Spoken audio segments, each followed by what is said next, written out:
Detengo la transcripción.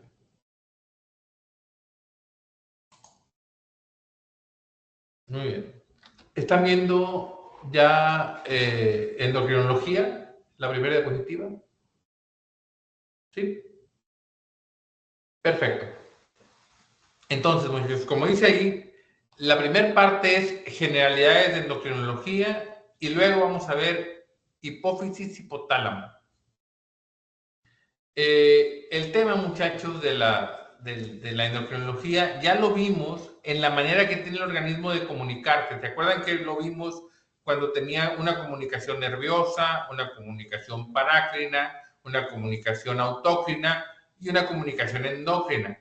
Donde la definición de endocrino es una sustancia que pasa por la circulación. Esa es ahora sí, la condición que se tiene que cumplir para que yo tenga una vía endocrina. Todas las hormonas, de alguna manera, pues están en el sistema endocrino.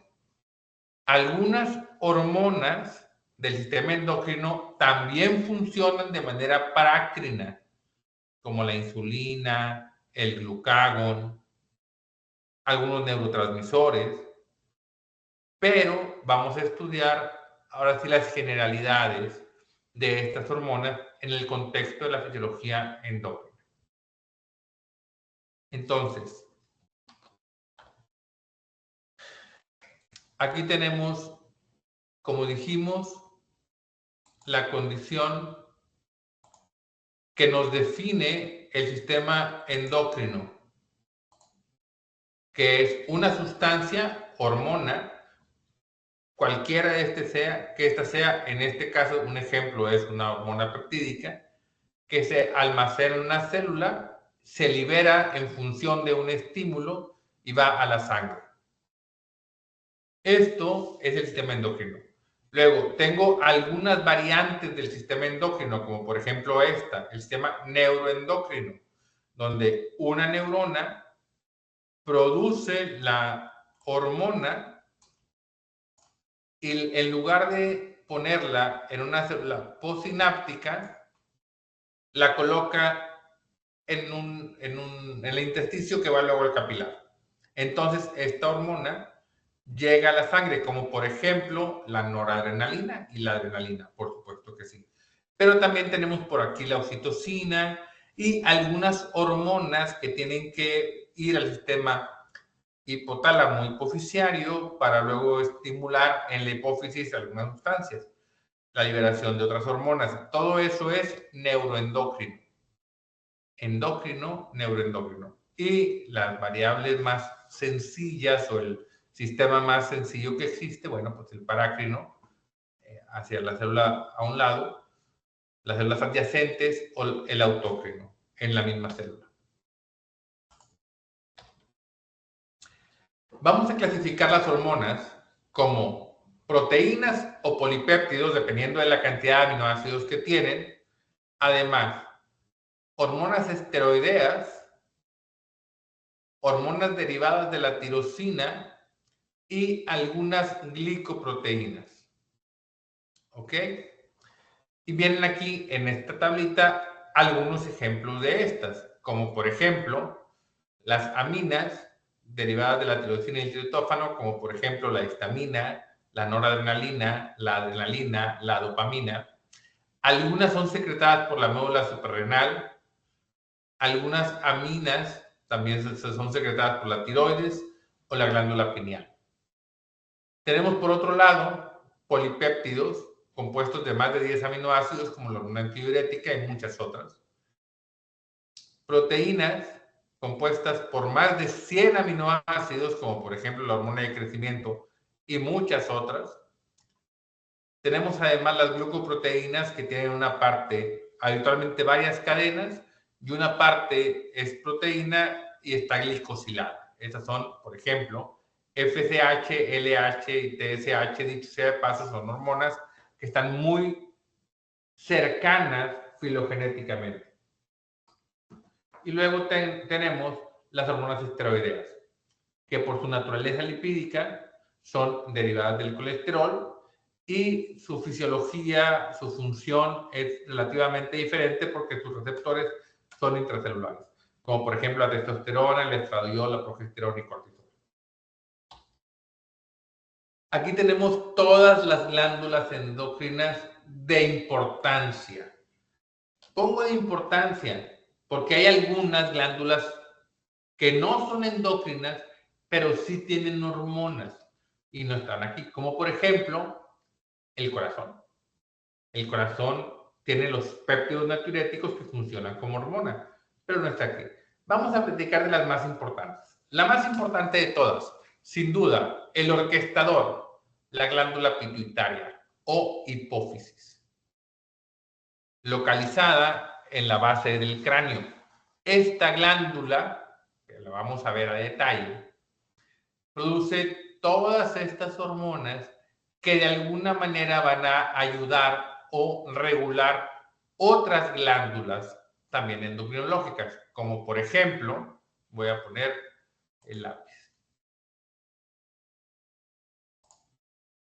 Por ejemplo, de la glándula pituitaria sale la TSH y la TSH viene a estimular a la tiroides. Y luego, en la glándula pituitaria está la ACTH. La ACTH viene a estimular a la corteza suprarrenal. Aquí tenemos la FSH y la LH, que vienen a estimular los ovarios. Entre otros órganos. La hormona del crecimiento, que viene a estimular al hígado. Luego, IGF-1, que va a estimular a todo el cuerpo. Tenemos la oxitocina, que tiene su función particular en las glándulas mamarias y en el tema del parto. Tenemos la prolactina, que tiene que ver con las glándulas mamarias. Por lo tanto, muchas hormonas están reguladas por la hipófisis. Y esta hipófisis está regulada por el hipotálamo. El hipotálamo tiene ahora muchas hormonas que vienen hacia la hipófisis.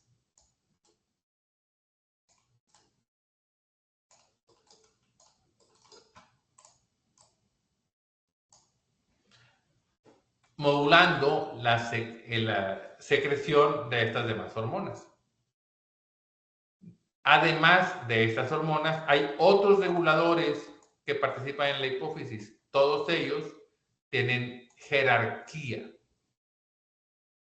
Vamos a hablar de la función endocrinológica del estómago, del páncreas, muy importante, la insulina, del riñón, muy importante también, por la eritropoyetina, la renina en el control del sistema cardiovascular, y empezamos a pegar el sistema endocrinológico con otro sistema. Pues aquí en las mujeres, los estrógenos, en los hombres, los andrógenos, el útero, las mujeres, etc. ¿no? Todas estas son hormonas que vamos a definir específicamente. La forma de retroalimentación que tenemos más relevante es retroalimentación y anteroalimentación, que podría ser en algunas circunstancias simplemente la célula endocrina libera la hormona que va al objetivo. Y esta célula objetivo luego da otra hormona que va y regula a la célula endocrina de una forma negativa.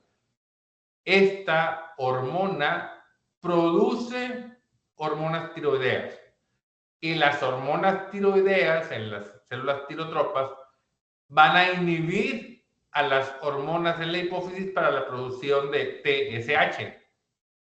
Entonces, la TSH produce hormonas tiroideas y las hormonas tiroideas inhiben a la TSH. Muy importante esta retroalimentación simple, porque esta retroalimentación simple, muchachos, nos termina de definir el control homeostático de la concentración de una hormona.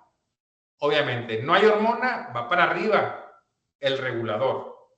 Exceso de hormona, para abajo el regulador. Retroalimentación simple.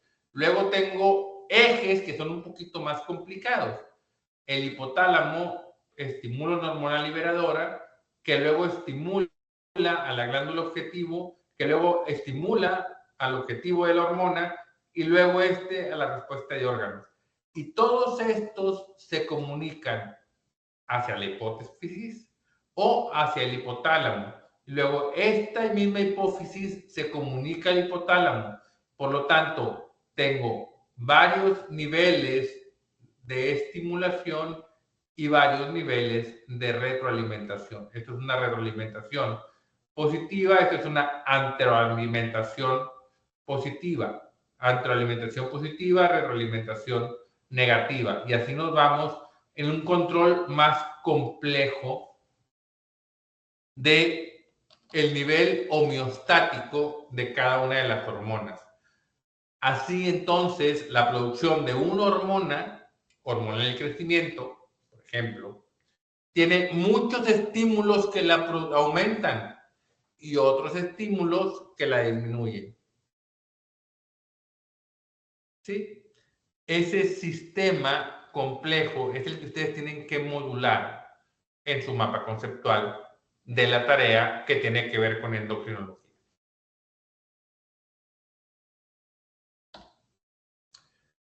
Entonces tenemos los receptores, muy importante.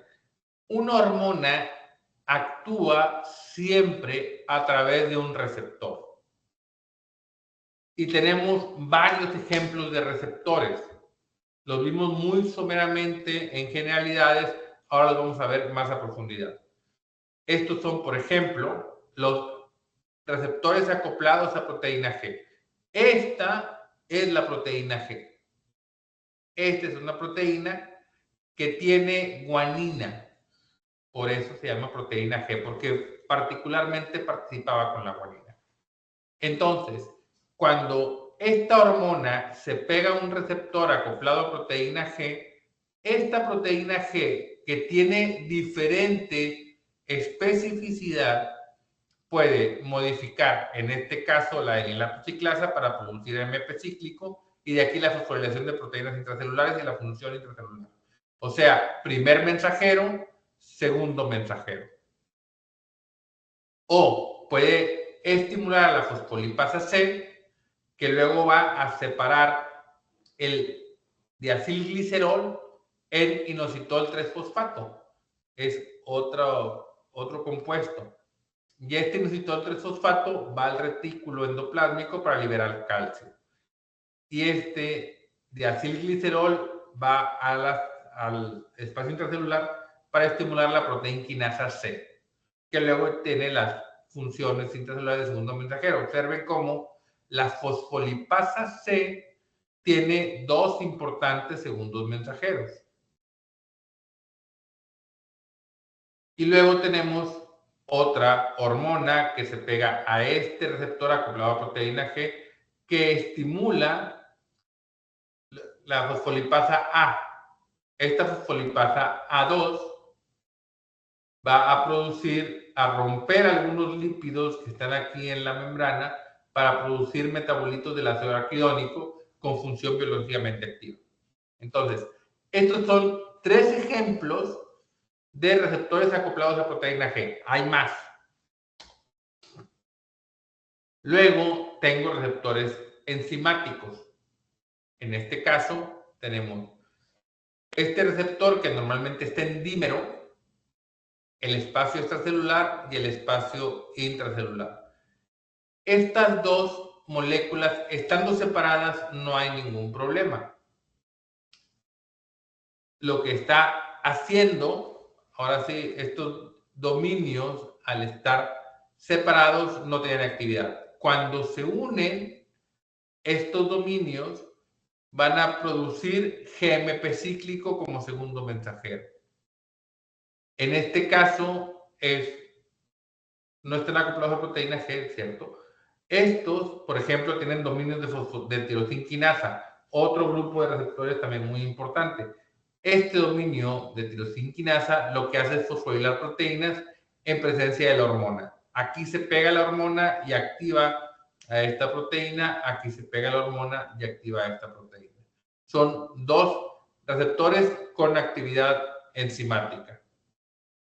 En este caso, guanilato ciclasa y en este caso, tirosina. Ya dijimos la fosfolípidos de la membrana como la fosfolipasa A2, o sea, esta produce los metabolitos del ácido araquidónico.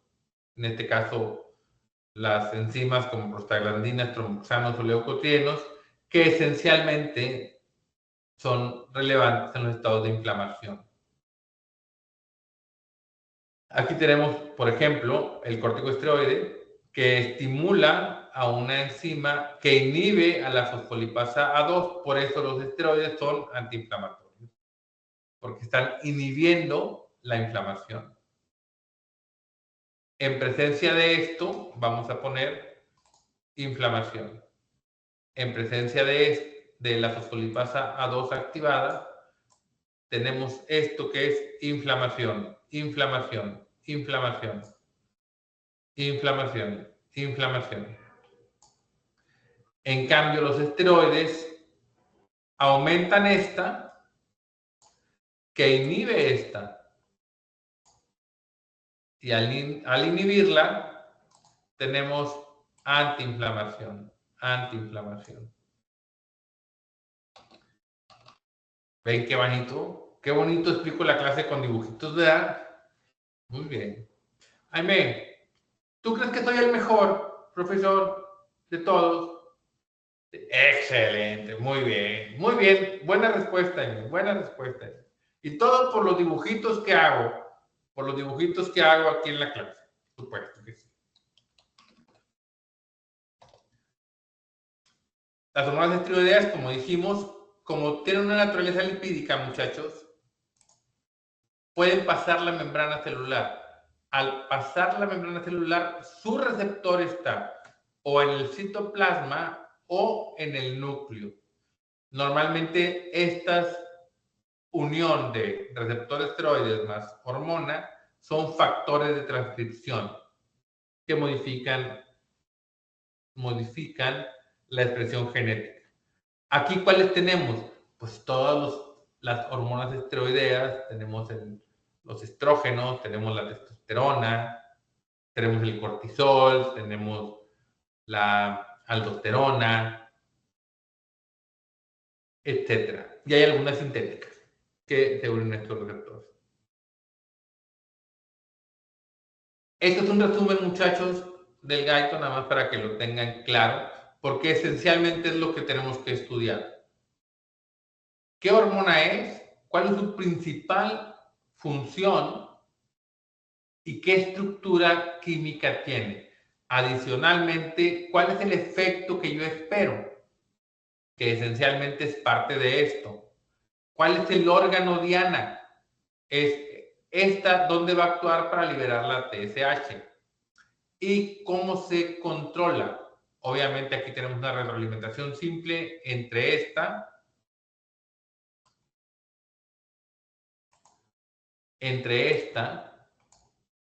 y esta.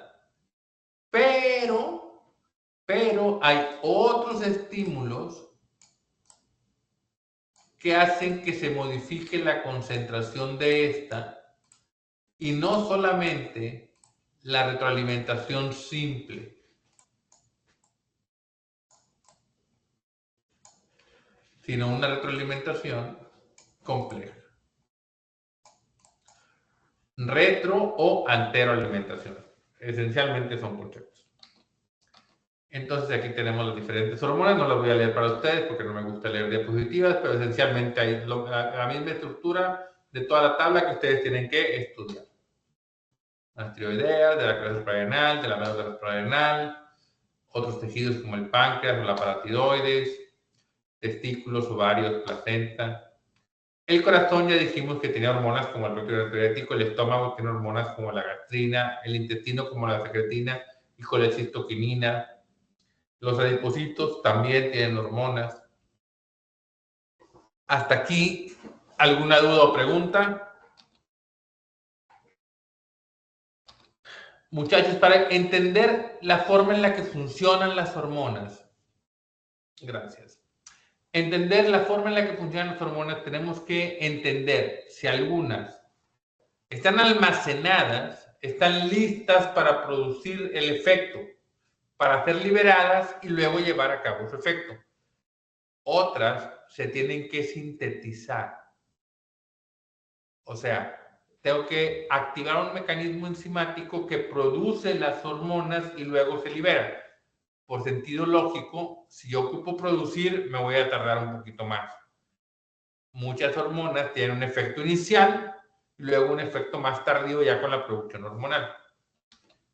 Y aquí tenemos un ejemplo, muchachos, de qué significa la síntesis de una hormona. Entonces, empezamos, muchachos, con que yo tengo un gen para la producción de una hormona que después de toda la traducción y transcripción, esto se va a convertir en una proteína. Esta proteína que se va a sintetizar en el retículo endoplásmico rugoso, porque es una proteína, luego va a viajar hacia el aparato de Golgi, donde se va a modificar, se va a empaquetar y va a estar en vesículas listas para salir. Llega un momento en que tengo un estímulo, en este caso, aquí no lo dibujaron, pero imagínense que aquí tenemos a un receptor acoplado a proteína G, que luego va a estimular a la enilato ciclasa para producir AMP cíclico, y este AMP cíclico, por algún mecanismo de fosforilación, va a aumentar la concentración de calcio intracelular, siendo el calcio intracelular el principal estímulo para la degranulación, donde las vesículas de secreción entonces se van a unir a la membrana y el líquido de las vesículas que contiene la hormona va a salir hacia el intersticio. ¿Ok? Algunas hormonas son sintetizadas. Observen lo parecido, muchachos, del cortisol con la aldosterona, con el estradiol y con la testosterona. Las tres son hormonas esteroideas, ¿de acuerdo? Derivadas del cortisol, como todas las demás hormonas esteroideas, y la diferencia esencialmente son pequeños radicales, muchachos. Pequeños radicales que sí están en unos o no están en unos. De tal manera que poquitos cambios enzimáticos hacen diferentes hormonas.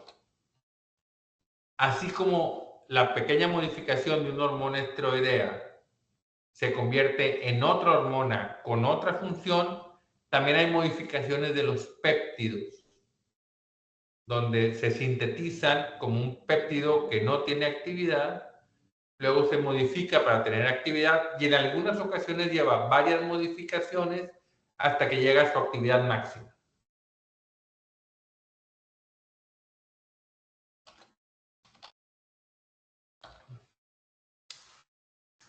Dijimos que existía la retroalimentación negativa y positiva, nada más como un ejemplo, tenemos aquí la estructura anatómica en donde está localizado. En este caso, un núcleo hipotalámico, otro núcleo hipotalámico y la hipófisis. En estos dos núcleos hipotalámicos se produce GnRH y se produce somatostatina. En el hipotálamo, una va a estimular a las células que están aquí, que se van a llamar somatotropas, y otro lo va a inhibir. El equilibrio entre las dos lleva a la producción de GH, hormona de crecimiento, que va a estimular al hígado para la producción de IGF-1. Y el hígado, con su producción de IGF-1, que lleva a cabo la función en todos los órganos, IGF-1, función Voy a escribir aquí, función, con acento en la O. Qué bonito escribo función, ¿verdad? Padre. O sea, función. Pero esta función también se va a comunicar hacia la hipófisis y hacia el hipotálamo. Pero de forma directa, vamos a decir que la jerarquía la lleva a la IGF-1, que se comunica para inhibir la producción de GH. Y se comunica con el hipotálamo para inhibir la producción de GnRH o aumentar la producción de somatostatina. Haciendo que el nuevo equilibrio ahora produzca menos hormona de crecimiento y menos IGF-1. La hormona de crecimiento en sí misma también tiene una retroalimentación simple o compleja. Retroalimentación negativa. Y en este caso, por ejemplo, GH hacia IGF-1, esto es una anteroalimentación, pero positiva.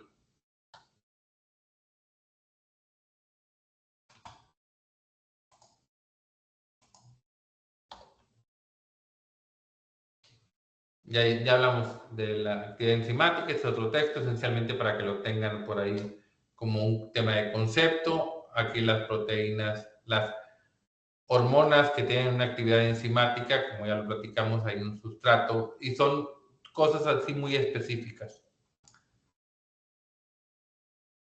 Las hormonas esteroideas que también dijimos que pasaban hacia la célula y que tenemos un receptor en el citoplasma o en el núcleo y que funcionaban como factores de transcripción para producir proteínas. Es el mismo ejemplo de una hormona ligada a proteína G, donde estimulaba la adenylatociclasa, aquí la subunidad alfa, convirtiendo el ATP en AMP cíclico, y el AMP cíclico va a, de alguna manera, llevar el efecto de segundo mensajero, haciendo proteínas quinasas dependientes de AMP cíclico que están inactivas, las activa. Y eso, pues, fosforilan las proteínas y entre las redes celular. Por lo tanto, aquí tenemos el segundo mensajero. Hormonas que utilizan este sistema de adenylatociclasa, un montón. Angiotensina 2, calcitonina, corticotropina, hormona de FSH, TSH, TRH, todas estas. Pero, ¿cómo se pusieron de acuerdo? Sí, es que este mecanismo, muchachos, fíjense lo eficiente que es la evolución. Fíjense lo eficiente que es la evolución. Esta es el mecanismo. Ya que tengo el mecanismo, lo único que ocupo cambiar es la combinación de la llave. Esto siempre va a ser el mismo. Cuando yo tengo una hormona de una célula del hígado, este AMP cíclico va a producir algunos cambios que están en proteínas que están en el hígado. Si esto es en el sistema vascular, o si esto es en el hueso, o si esto es en el páncreas, o si esto es en el testículo o el ovario, o en la glándula tiroides, esto ya depende de la célula. Por lo tanto, yo estoy duplicando, utilizando en varias ocasiones el mismo mecanismo. Y así como todos los mecanismos se comparten en diferentes sustancias. Aquí tenemos un receptor, también acoplado a proteína G, pero con fosfolipasa C, que tiene estas diferentes hormonas en ese sistema. No tienen que memorizarlas todas porque son temas, digamos, no es un tema de que evaluemos la memoria, de que tengan capacidad de memorizar todas estas, pero que tengan una idea aproximada de más o menos cuál es el mecanismo en las que son más representativas. Chicos, algo que a ustedes les tiene que interesar. como ingeniero de biomédicos, el médico llega con ustedes y le dicen, oigan, tengo una idea, quiero medir una hormona de interés clínico. Entonces ustedes tienen que entender cuál es el principio por el cual se miden las hormonas. Y el principio por el cual se miden las hormonas normalmente es un principio que tiene que ver con inmunología. Esa es la mejor manera de poder medir una hormona. O sea, buscar algo que se le pegue a esa hormona. En este caso, un anticuerpo, que es una proteína, pero que yo la puedo modificar. Entonces yo tengo un anticuerpo aquí, un anticuerpo al que yo le pego una enzima que cambia un sustrato por un producto. Y este producto puede ser color. Cuando este lo ponga y está presente, se va a poner rojo. A ver, doctor, entonces, cómo puedo medir una hormona? Ah, pues muy fácil. Yo en un tubito que tiene anticuerpos en la parte de abajo pegados, le pongo la hormona. Y en el primer momento del primer lavado tengo esta parte. Luego le pongo un anticuerpo que es el que va a reconocer este otro anticuerpo. Y ya que lo lavé todo, yo le pongo el sustrato. Y si de esta había 3, 1, 2 y 3, este va a haber mucho. 1, 2 y 3. Pero si en lugar de tener yo 3 moléculas, tengo nada más 2, pues aquí nada más voy a tener 2. Si tengo nada más una, voy a tener 1. Y si no tengo ninguna, y aquí yo esta la voy a borrar, ¿cómo la borro? Si el borrador no me permite, pues muy fácil. Ya lo borré. Borrado, taca, taca, taca, taca, está borrado. Ya que lo borré, muchachos, entonces no voy a tener aquí nada. Por lo tanto, no se va a poner rojo. Entonces, si yo puedo graduar en una tabla, a ver, cuánto es poquito y cuánto es mucho a través de una gráfica de color o de, en este caso, radiointensidad, cuando el anticuerpo está marcado con un radionúclido, entonces voy a poder darme cuenta cuál es la concentración de la hormona. ¿De acuerdo? Es el método más sencillo. Esto se llama ELISA, ensayo por inmunoabsorción ligado a enzimas, ELISA. Análisis de inmunoabsorción ligado a enzimas enzimáticas. Chicos, espero que lo hayan entendido porque esto lleva varias etapas. Primero, tengo que comprar el anticuerpo pegado a la tablita. Luego le pongo la hormona y lo lavo. Luego le pongo el primer anticuerpo que se va a pegar del otro lado y lo lavo, como si se fuera un sándwich entre una y otra. Y luego le pongo el otro anticuerpo que es el marcado. Por eso le puse este. Porque este marcado lo quiero hacer el mismo para todos porque me cuesta mucho trabajo hacerlo. Entonces, ya sé que todas las inmunoglobulinas que pegan ahí tienen esa parte constante, ¿no? Entonces, es una maravilla el poder tener anticuerpos para medir las hormonas. Antes no era así. Antes, para saber si existía la presencia de hormonas o no existía la presencia de hormonas, ¿saben qué se utilizaba? La respuesta final de la hormona. ¿Saben qué es la gonadotrofina coriónica, muchachos? Es una hormona que se sintetiza en el embarazo.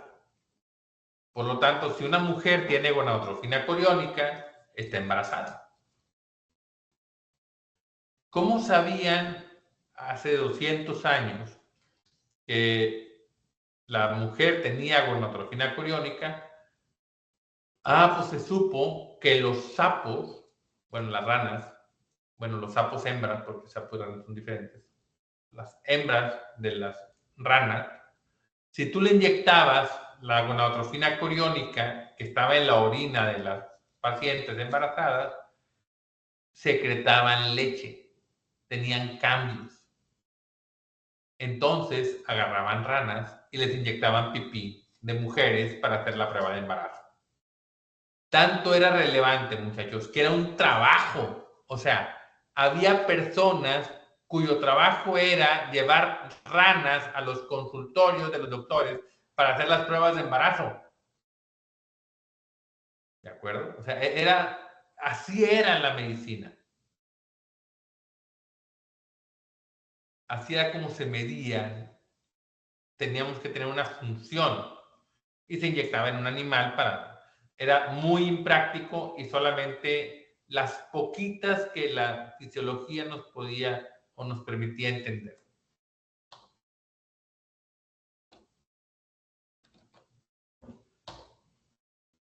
El eje hipotálamo-hipófisis, muchachos, y yo creo que aquí lo dejamos.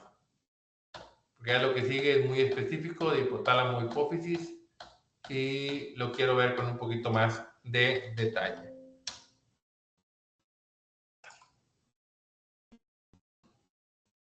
Hasta aquí. ¿Dudas? ¿Preguntas?